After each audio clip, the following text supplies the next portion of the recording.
So yan mga kalikot, good morning, good morning. So panibagong araw, panibagong video tutorial na naman tayo. So yan, nakikita nyo, yan, full wave regulator rectifier. So usapang full wave regulator rectifier na naman. Marami pa rin kasi nagtatanong, marami pa rin nalilito rin sa mga regulator rectifier, lalo na yung mga nagko-convert ng full wave. Yan. Or yung mga nagpapalit. Yan. Pagka nasiraan, tas nagpapalit. Ito. So, dito sa kabila, pareho silang may 5 wires mga kalikot. Dito sa kabila, meron siyang green, pink, yellow, red, saka black. Dito naman sa kabila, meron siyang green, yellow, red na mayroong lining na white, pink, saka red. Kung papansin nyo, ang magkaiba rito is yung red na mayroong lining na white, dito black. Tapos papansin nyo rin mga kalikot, yung position, yan, ng wire. Marami rin kasi nalilito. Yan, nagtatanong, nagdadalawang isip kung pwede ba ikabit pagkaganyan mga baliktad. Dito, green. Pagdating dito, yellow. Ito, green, tsaka pink. Tapos, yellow yung sa gitna dito sa kabila. Dito, ang nasa gitna is, yan, red na mayroong lining na white. Tapos, kasunod dyan, pink. Dito naman, red. Tapos, pinakahuli, dito, black, dito, red. Yan. So, may pagkakaiba nga ba itong dalawa na ito, mga kalikot? Pareho silang full wave regulator rectifier. Itong pink tsaka yellow, yan, yung dalawang rectifier yan. Pareho silang galing or connection papunta sa stator. Galing stator, yung full wave stator. Yan, kasi pag sinabing full wave stator, yung buong magnetic coil nun na nakakabit o nakapulupot doon is nagsisilbing charging coil. Dito nakakonect yun mga kalikot, yung galing sa stator. Sa pink tsaka yellow. Minsan orange, minsan dalawang yellow. So yan, kahit baliktaran, walang problema dyan mga kalikot. Yan. Next naman, dito magkabila ang green. Body ground or papunta sa negative ng ating battery. Ito, yung dalawang green. Yan, magkabila ang green, dito sa kabila, green dito sa kabila. Papunta sa negative ng ating battery. Tapos, ditong red, yan, parehong red na yan. Yan.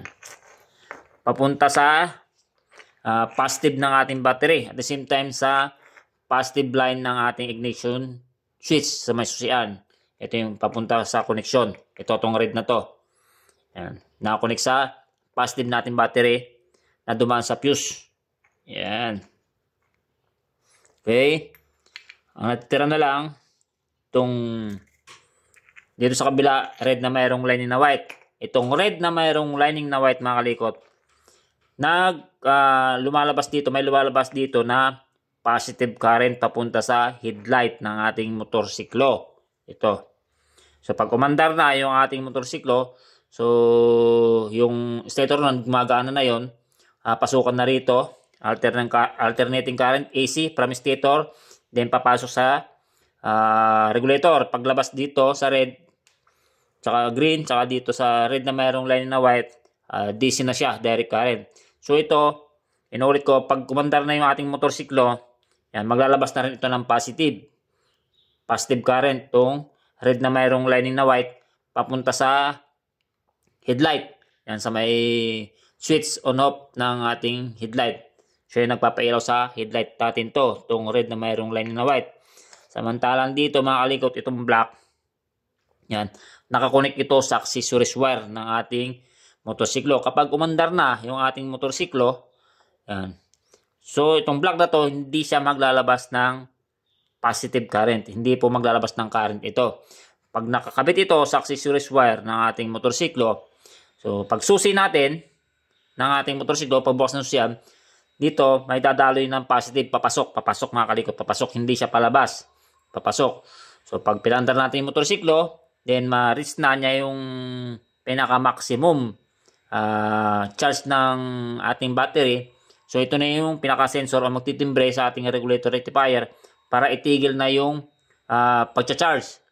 Limiter mga kalikot, pinaka-limiter din niya ito. Itong block na to. So, try natin. Gamit tayo ng battery. Yan.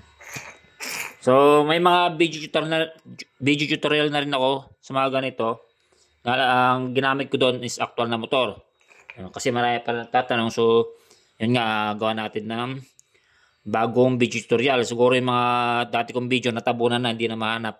Kaya para ito sa mga bago natin taga-subaybay, bago natin followers. Yan. Pagpalagay natin ito, mga kalikot, ng battery na to is stator ng ating motor. Pagpalagay natin yan. So, itong yellow tsaka pink, ilalagay natin dito sa positive negative ng ating battery. Kahit balitaran, mga kalikot, walang problema kasi nga full wave yan. So, pagpalagay natin stator to, pag umandar na ating motorsiklo, yan. So, mapasukan na ng current itong ating regulator rectifier. So, may lalabas na ng, dito sa green, may lalabas na ng negative na supply dyan. Tapos dito sa red, yan, may lalabas na rin positive supply. So, gamitin natin ng test valve. Iilaw yung ating test valve. Yan.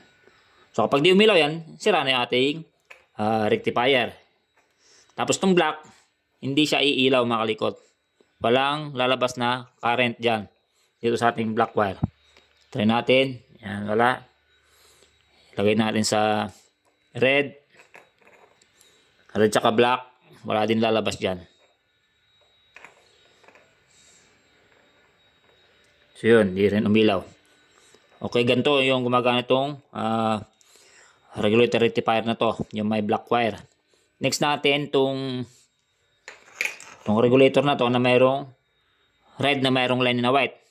So ganun pa rin, itong yellow tsaka pink, ilagay natin sa battery. So pagpalagay uli natin na ito yung stator. Yan.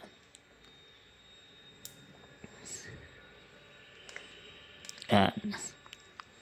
So, mandar na yung ating motor. So, masupply na ng current tong ating regulator rectifier. Nabubulol na naman ako sa R. So, itong green tsaka red, may lalabas na ng current dyan. Sa red, positive. Sa green, negative. Try natin test valve.